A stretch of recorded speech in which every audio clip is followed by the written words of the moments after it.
This Family Life News podcast is made possible by the support of listeners like you. It's the Noon Report from Family Life, bringing a Christian worldview to what's happening in New York, Pennsylvania, across the country, and around the world. Weather with Kevin Williams, plus special features and reports with the Family Life News team. Now, here's what's happening. Good afternoon. Thanks for checking in. Ice and snow causing tricky travel today. Across the listening area, several schools closed or delayed in both New York and Pennsylvania due to slick conditions. Snow, the big story near the New York State Thruway. Freezing rain in the Twin Tiers and just plain rain in central Pennsylvania. Weather watchers are worried about the possibility of ice jam flooding, and a lot of accidents are expected as that wet turns white this afternoon and evening. The FAA says staffing levels were not normal 2 nights ago when an American Airlines jet collided with a Black Hawk helicopter near Reagan National Airport in Washington, D.C. Transportation Secretary Sean Duffy. What happened shouldn't have happened. It should not have happened. And when Americans take off in airplanes, they should expect to land at their destination. According to the FAA, the controller who was handling helicopters the night of the crash was also instructing planes on departures and landings. Essentially, one person was doing the job of two. Correspondent Christopher Cruz. Aviation consultant Mike Boyd says it's not clear if that contributed to the accident, but what is clear is the U.S. needs more air traffic controllers. The controllers are there overworked, so these kind of things are going to happen, but don't think this is a one-off or just something that just happened. These things are taking place across the country. Officials hope the black boxes recovered from the Potomac River will provide more answers as to what went wrong exactly. NTSB Chairwoman Jennifer Hominy vowing a thorough probe into this country's deadliest aviation disaster since 2001. This is an all-hands on-deck event. We are going to leave no stone unturned in this investigation. All 67 souls aboard those two aircraft died in the collision. Officials say it will be at least a month, maybe more, before the first official report on the accident is released. We will take as long as it takes to find out the probable cause, but the more important part of this is the recommendations that come after that. Our job is to try to prevent tragedies like this in the future and to make sure that no one has to suffer what those families are going through right now. That's the NTSB's J. Todd Inman. President Trump has signed a new executive order directing the government to review all aviation hiring and safety decisions. Senate confirmation hearings got heated yesterday for several of the president's cabinet picks. Nominees for health, FBI, and national intelligence grilled by lawmakers in multiple hearing rooms. The most combative committee hearing was for FBI Director nominee Kash Patel. Democrats expressed discomfort with the Trump Loyalists Association with January 6 rioters and his past comments alluding to seeking retribution against political enemies. Utah Senator Mike Lee. Kash Patel knocked it out of the park. I've been in the Senate for 14 years on the Judiciary Committee. I don't think I've ever seen a nominee facing so many headwinds perform so masterfully. Look, they threw everything at him they had, and every single time he proved up to the task. Also on the hot seat, Tulsi Gabbard tapped to serve as the president's national intelligence director. Those who oppose my nomination imply that I am loyal to something or someone other than God, my own conscience, and the Constitution of the United States. The fact is, what truly unsettles my political opponents is I refuse to be their puppet. Gabbard's vote will be extremely close, as will the one for RFK Jr., the president's choice for health secretary. Louisiana Republican and medical doctor Bill Cassidy admits he's struggling with Kennedy's views on vaccines. If you come out unequivocally, vaccines are safe, it does not cause autism, that would have an incredible impact. If you show me data, I will be the first person to assure the American people that they need to take those vaccines. Kennedy says he's not anti-vaccine, he is pro-safety. Overseas, more Israeli hostages released yesterday in Gaza, but the chaotic nature of that release by Hamas has angered Israel's prime minister, so he delayed letting go Palestinian prisoners. More from the Middle East and reporter Haley Ott. In Tel Aviv, Israelis celebrated the homecoming of more hostages. But there was desperation for the return of the rest. We need them all, the dead ones and the alive hostages, everybody back. After 15 months of relentless war, long-awaited reunions like this offer a glimmer of hope for families still waiting. 3 American hostages are set to be released tomorrow by Hamas. President Trump's trade ultimatum with our neighbors to the north and south will take effect tomorrow. That's when a 25% tariff kicks in on Canada and Mexico. He sent a very clear signal to Canada and to Mexico. You better go and get that border sealed. You better stop the flow of drugs or else. The president said that there's a February 1st deadline. And so I would say take President Trump at his word. He is getting it done. Trump advisor Jason Miller, critics fear the tariffs could lead to higher prices. Here's to your health. The FDA's just approved a new drug to combat pain, and it's not an opioid, which can become addictive. Journavx works by intercepting pain signals before they reach the spinal cord instead of working directly on the brain. More on the drug from correspondent Michael Toscano. The pill is from Vertex Pharmaceuticals and is designed for acute pain that often occurs after surgery or injuries. Unlike opioids, it blocks pain by working on nerves outside the brain. This is the first new pharmaceutical approach to treating pain in 20 years, and it's expensive, $15.50 a pill. The 1970s hit TV show Little House on the Prairie is about to get a makeover on a popular internet streaming service. Tie your bonnet and buckle your shoes. Netflix has greenlit a reboot of Little House on the Prairie. I'm Miss Beadle. I'm Mary Ingalls, ma'am. And that's Laura. The streamer says it'll be a fresh adaptation of Laura Ingalls Wilder's book series and the people who shaped the frontier. No word on when the series will debut or who will pick up where the late Michael Landon and Melissa Gilbert left off. This week, a Nielsen report showed the original Little House is one of the most popular legacy titles of 2024. Correspondent Deborah Rodriguez, and still to come on the Noon Report, bird flu in the Finger Lakes, drones to the rescue, and getting ready at Gobbler's Knob. Good afternoon, I'm Kevin Williams. Rain will be changing to sleet and snow across parts of the area this afternoon into this evening. We'll have forecast details heading into the weekend coming up in 10. All right, Kevin, thank you. A tragic weather-related car crash in central New York has claimed the life of a 15-year-old boy and critically injured his 17-year-old sister. Gavin Myers was killed when the car he was riding in slid off a snow-covered road in Pompey and hit another vehicle. Gia Myers is recovering in the hospital. The siblings are students in the Fabius Pompey School District. Grief counselors on hand today. The Frederick Douglass Greater Rochester International Airport, like many, is forced to share airspace between military aircraft and commercial airplanes, just like Reagan National Airport, scene of that horrific crash 2 nights ago. Rochester area Congressman Joe Morelli. We're always going to take great pains to make sure that our air traffic controllers have all the information they need, the latest technology they need.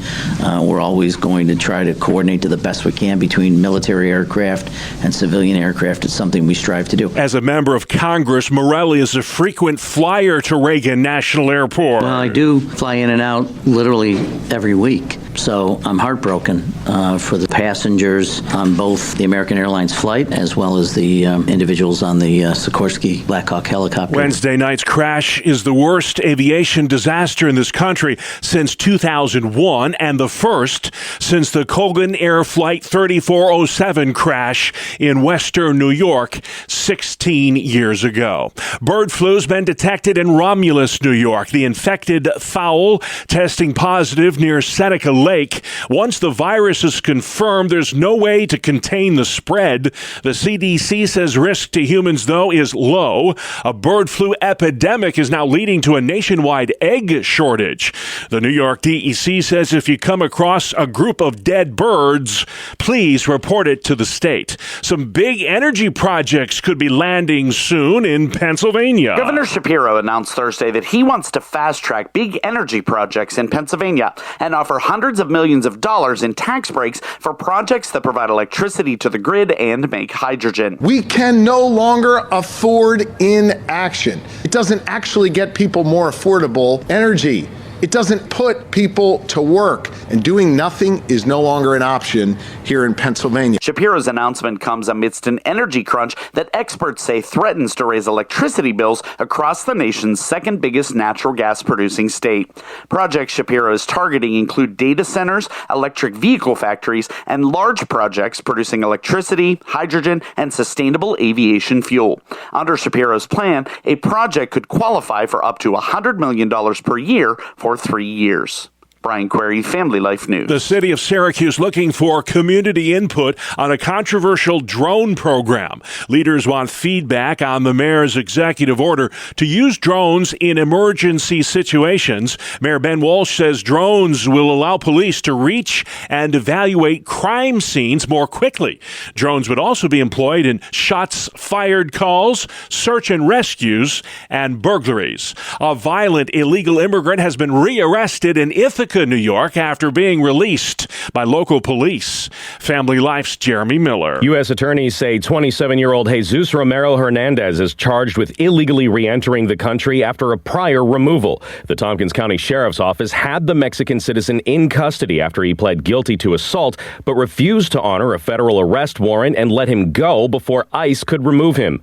He was taken into custody again yesterday by U.S. Marshals, ICE, and Homeland Security. The city of Ithaca released a statement saying local law enforcement acted in accordance with Ithaca's sanctuary city policy. Jeremy Miller, Family Life News. Faculty and coaches from the 3 campuses that make up Commonwealth University in Pennsylvania will be holding a no-confidence vote next month in President Bashar Hanna. That vote will happen electronically and anonymously. February 11th and 12th, Hanna's been under scrutiny for months about his leadership ever since the university saw a sharp drop in enrollment.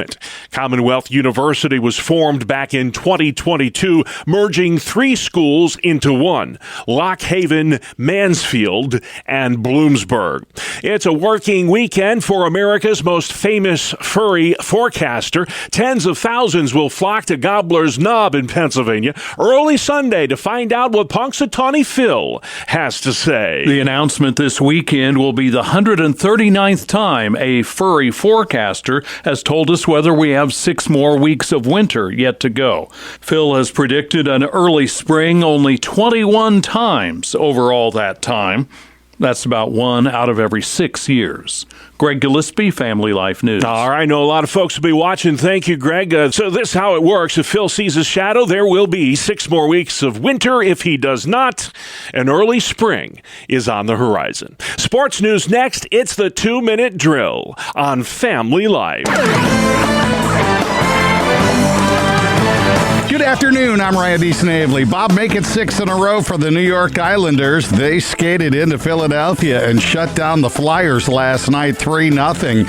Simon Holmstrom, Mark Getcom, and Kyle Palmieri all scored, and Ilya Sorokin, he stopped all 24 shots Philly put on goal. The Isles now 23-20-7 on the season, while the Flyers slip under 500 at 23-24-6. Also skating to wins were the Jets, Wild, Senators, Lightning, Hurricanes, Flames, Red Wings, Blue Jackets, and Kraken. On the hardwood, Anthony Edwards was your high scorer in the NBA last night, dropping 36 points on the Jazz. He led the T-Wolves to an easy 138-113 victory. Edwards also handed out 11 assists.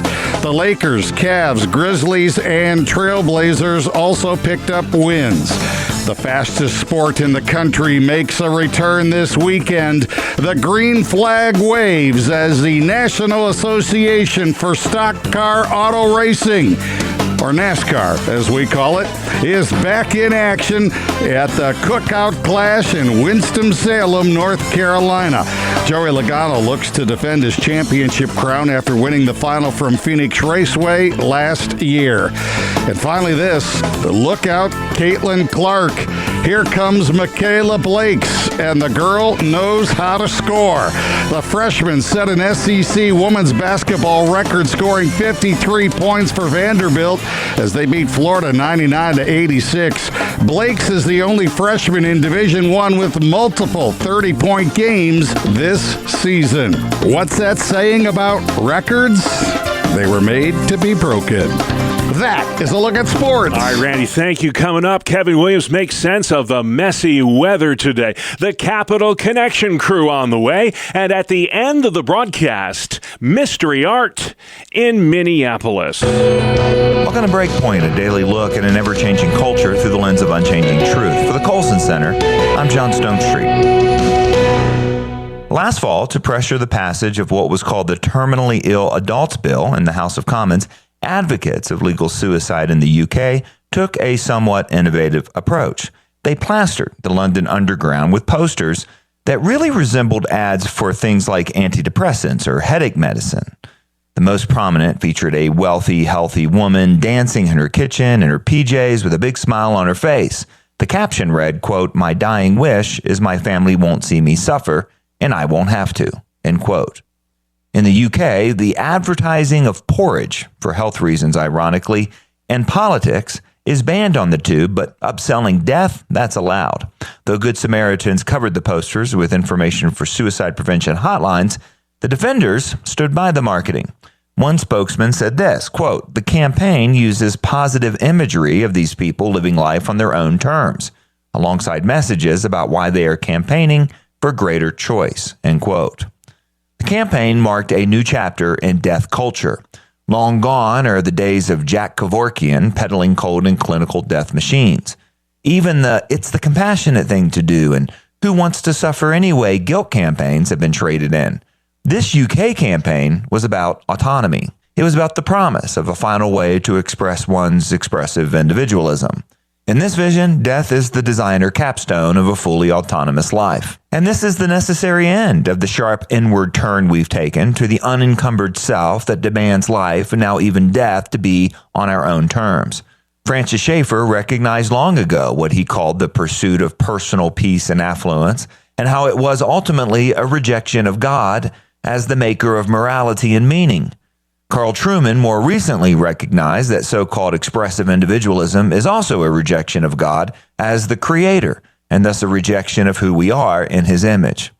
But if life's real meaning is autonomy, then why wouldn't the meaning of death be the same? Previous generations called one another to memento mori, in other words, to remember that they will die as a way of knowing how to live well. But our generation, fully detached from God, not only demands life on our terms, but also death. And to be certain to demand autonomous death is also to reject God, because he's the one, Scripture says, that holds the keys to death and Hades. And like all claims of autonomy, this one is also an illusion. The reality of promise of greater choice is always less choice for the most vulnerable. For example, recently a British judge ruled that a woman on life support since May should be taken off because it was, and I quote here, "in her best interest to die." The slope between the right to die and the duty to die is always most slippery whenever the state is involved.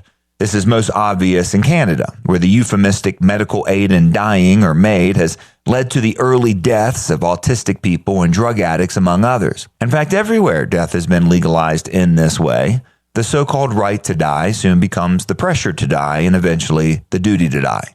We are not our own. We are created by God in his image, so life and death belong ultimately to him, not us. For the Colson Center, I'm John Stonestreet with Breakpoint. All right, John, thank you. Let's head outside. Kevin Williams. Here is your Family Life weather forecast for this afternoon. Cloudy with periods of rain. The rain changing to sleet and snow. Temperatures dropping into, if not through the 30s. And tonight, much colder. Some snow early, a couple 3 inches in spots, especially near and north of the Thruway. Elsewhere in Pennsylvania, rain tapering to flurries and freezing drizzle. Low temps tumbling into the teens and low 20s. Much colder tomorrow. A couple of early flurries and sunshine. High temps upper teens and 20s.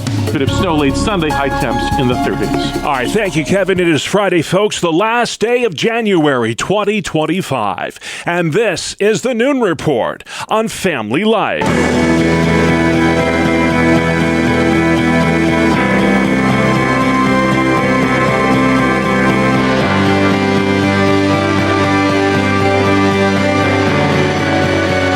Welcome back to another edition of Capital Capital Connection.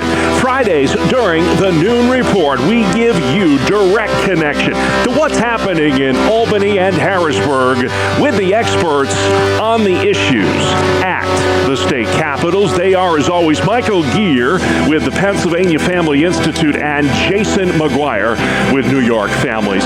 Guys, I want to begin again this week with another executive order signed by President Trump. We mentioned last week the order that said there are two genders and two genders only, male and female. And the president this week has signed an order that bans child sex change operations. Jason, how big of a deal is this? Well, I think it's a huge deal. You know, if you consider the fact that the president ran on these campaign promises, we're seeing him fulfilling those promises, and I think in ways that were larger than many involved in the social conservative movement had anticipated.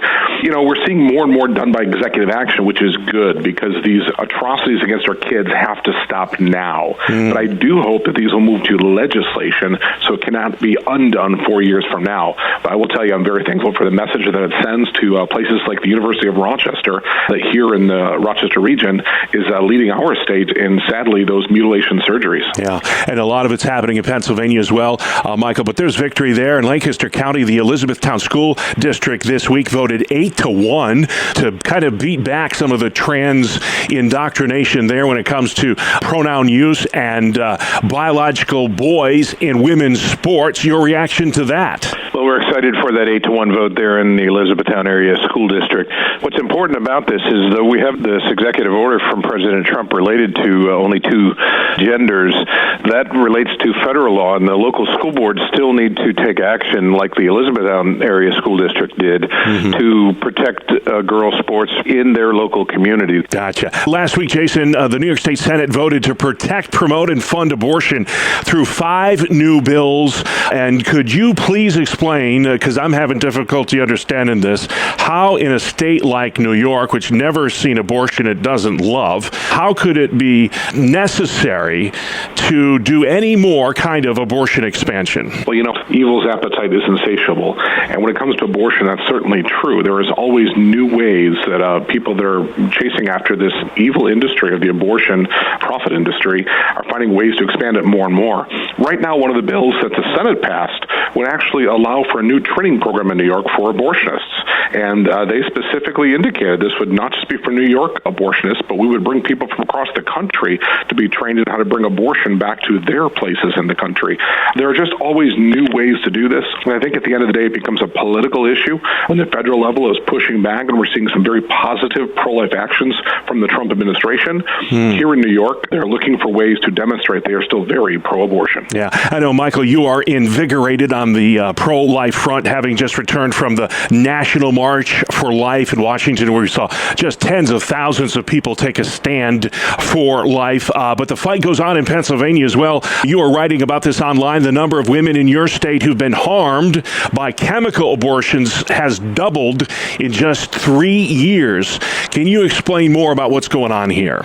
Yeah, our team here at PA Family pays close attention to the numbers that are coming from the Pennsylvania Department of Health regarding abortion and the big increase in those complications. But oftentimes there's not a lot of detail attached to those numbers, but this is what we know. There's been a rapid growth in the use of chemical abortions, the so-called abortion pill, ever since the Biden administration's FDA dangerously lowered the standards for its use. And with abortion groups like Planned Parenthood encouraging the notion that it's a safe and easy solution, many women believe them and end up taking the abortion chemicals and then suffer very significant complications, including severe bleeding and worse. And they experience, sadly, these dangerous complications often alone at home. It's very sad and very bad. Yeah. The ICE raids are underway, Jason, and we're not talking about the weather here. Immigration policy in the Trump administration. We're feeling it in New York State, a number of upstate communities, Rochester as well, where some of these raids have been conducted. There's a great debate debate going on. I know Nick Langworthy, the congressman, spoke about this and said they're not going into schools. They're not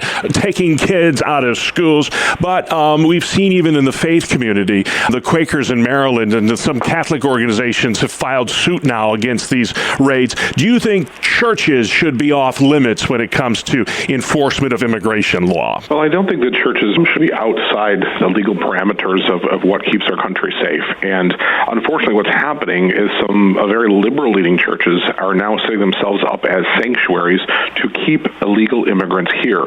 Therein is the problem. But, we're not seeing that kind of activity. I think we're more seeing where ICE is going into where people are residing or on the streets, things like that. And that's an effort that, frankly, people voted for. They want to see illegal immigrants return to their countries of origin, not left here on the taxpayer's dime. Yeah, I loved what the Borders Are Tom Homan said this week. The worst first.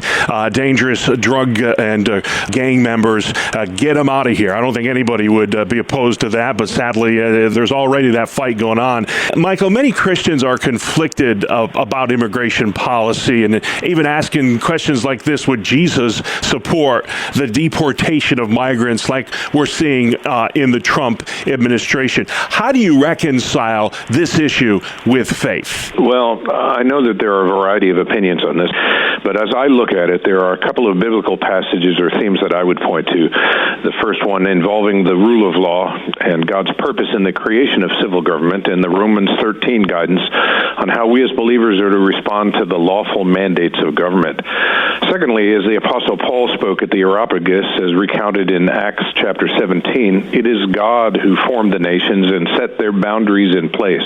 So the existence of boundaries is not just a human invention, and by their very definition, boundaries or borders are a requirement for there to be distinct nations. Well said. That is a sticky wicket. I'm glad you weighed in on that. I know, Michael, you're watching a movement on marijuana, the legalization and the commercialization of marijuana. Pennsylvania, one of the few states in the Northeast left. In fact, it might be the only one left that does not permit this.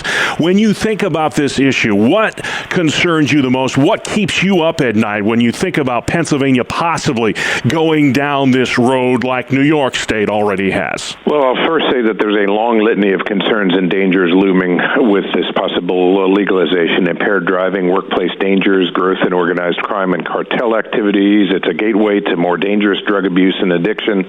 But the image that comes to my mind and keeps me in the fight are the young children and toddlers in homes where the mom and the dad, if he's even there, sitting there stoned in a stupor for hours on end with the government's sanction and encouragement, and the damage and even danger that those children will experience. That's a tragedy that we can avoid if people will get involved. Now, Jason, New York Congressman, House Minority Leader Hakeem Jeffries said this month, people in Congress say some pretty outlandish stuff. This one might take the cake. When it came to the House passage of that new trans athlete ban in women's sports, Jeffries said this would unleash predators on girls. Why in the wide world of sports would he say something like that? It's interesting. There seems to be a tactic of the left to completely turn talking points around and use them the opposite of what would actually occur. This was an effort to protect women in private, safe spaces, to keep them from having predators coming into those places. I'm proud of the position the Republicans took on this. We just see Speaker Jeffries and others that are completely twisting the storyline, believing they can keep selling the narrative to the public. But the reality is, as the last election showed, Americans are no longer buying it. They're starting to see through the gaslighting that's occurring. Yeah. Michael, and we'll end with this. A couple of Democrats in the State House, Joe Webster and Benjamin Sanchez this week, proposed removing gender from birth certificates.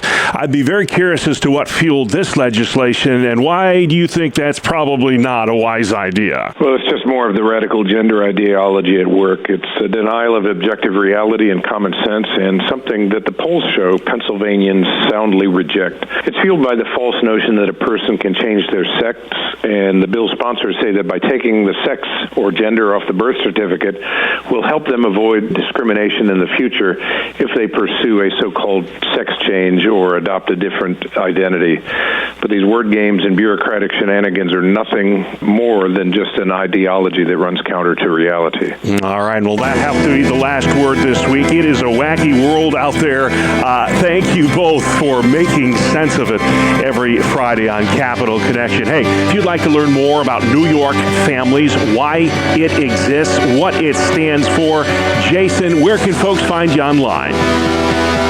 NewYorkFamilies.org. And the Pennsylvania Family Institute doing a great work in Harrisburg. Michael, if folks want to learn more about you, where should they go? Our website is pafamily.org. Gentlemen, thank you very much. Capital Connection airs Fridays during the Noon Report. Now, you can subscribe, listen to, and share this feature along with all our original podcasts at Apple Podcasts, Spotify, YouTube, or FamilyLife.org. Good afternoon. Here is your Family Life regional weather forecast. Low pressure spinning east from the Ohio Valley, bringing our area precipitation this afternoon, mainly rain, but as colder air is drawn into the system circulation, rain will change to sleet and snow in some areas, and as the temperatures tumble tonight, icy conditions will develop. For this afternoon, cloudy with periods of rain. The rain changing to sleet and snow across upper portions of western and central New York. Temperatures dropping into, if not through the 30s. And tonight, much colder. Some snow early across western and central New York, couple 3 inches in spots, especially near and north of the Thruway. Elsewhere in Pennsylvania, rain tapering to flurries and freezing drizzle.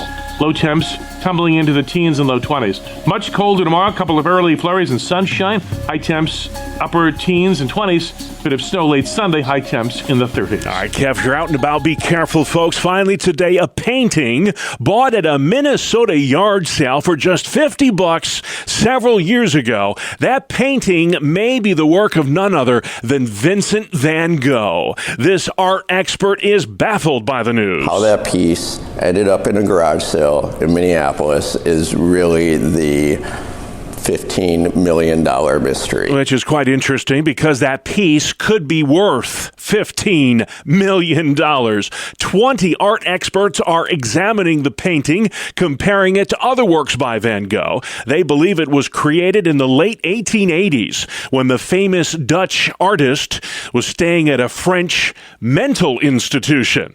And that's our world, the world we live in. Friday, January 31st. I'm Bob Price, Family Life News. You've been listening to the Noon Report, heard weekdays on Family Life. Thank you for listening.